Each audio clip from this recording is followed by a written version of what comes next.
दोस्तों, हर साल हज़ारों एग्ज़ाम्स होते हैं, चाहे स्कूल हो, कॉलेजेस हो या फिर किसी कॉम्पिटिटिव एग्ज़ाम की बात हो।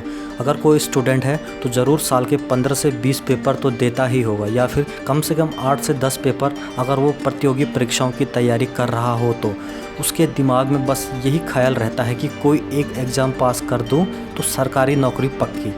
एग्ज़ाम फिर चाहे कोई सी भी नौकरी हो। दोस्तों, आज आप मुझे बुरा भला कुछ भी कहो, लेकिन इस तरह का अप्रोच रखने वाले स्टूडेंट्स मेरे हिसाब से पर्सनली गलत हैं। क्या करोगे सारे एग्ज़ाम देकर? लोग बोलते हैं भाई एक्सपीरियंस बढ़ेगा, जितना एग्ज़ाम अगर तू देगा भाई आपको कोई मेडल नहीं मिलने वाला इससे। हालांकि मैंने देखा है कि बहुत लोगों ने अपनी लाइफ में 5 से 6 एग्ज़ाम्स निकाले हैं, लेकिन उससे क्या, नौकरी तो एक ही करनी पड़ेगी। आपका डिपार्टमेंट आपका प्रमोशन नहीं करने वाला कि आपने बहुत सारे एग्ज़ाम्स निकाले हैं। और एक बात बताओ, ऐसा कितनों के साथ होता है? सिर्फ 0.0001% स्टूडेंट्स के साथ, और बाकी सभी उसी रेस में लगे हुए हैं कि हमें भी सारे एग्ज़ाम्स निकालने हैं, और इसी चक्कर में उनका एक भी एग्ज़ाम नहीं निकलता है। मैं बताऊं कि क्यों ऐसे लोगों का एक भी एग्ज़ाम नहीं निकलता है, और उन 0.001% के ही कई एग्ज़ाम क्यों निकलते हैं। जो लोग इस तरह का अप्रोच लेकर चलते हैं कि कोई ना कोई एग्ज़ाम निकल जाएगा, वे लोग किसी भी टॉपिक पर अपनी पूरी मेहनत नहीं देते हैं। वे सिर्फ सभी टॉपिक को बाहरी तौर पर पढ़ते हैं और सोचते हैं कि मैंने तो सारे टॉपिक क्लियर कर लिए हैं, अब कुछ भी नहीं बचा है, अब तो मैं एग्ज़ाम फोड़ दूंगा।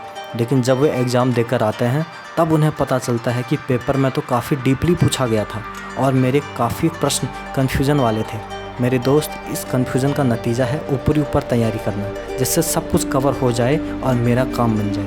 ऐसे लोगों का कुछ भी काम नहीं बनता, क्योंकि सभी एग्ज़ाम्स में सिर्फ 50 से 60% सेम सिलेबस और मेथड के प्रश्न आते हैं। बाकी 40 से 30% प्रश्नों में बदलाव होते हैं, किसी भी टॉपिक में अलग हो जाता है और कहीं बहुत डीप प्रश्न होते हैं। आपको सारे एग्ज़ाम्स की तैयारी को एक ही समझकर नहीं चलना चाहिए।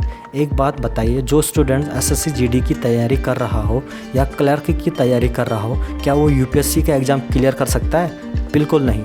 99.999% स्टूडेंट्स यही अप्रोच लेकर चलते हैं, तभी वे असफल हो जाते हैं। जिन 0.001% स्टूडेंट्स के सभी एग्ज़ाम्स क्लियर होते हैं, वे शुरुआत से ही यूपीएससी लेवल की तैयारी कर रहे होते हैं। अब आपको यह सोचना है कि तैयारी किस तरह से करनी है, क्योंकि मैंने जो भी बातें बोली हैं वे सच्ची घटनाओं पर आधारित हैं।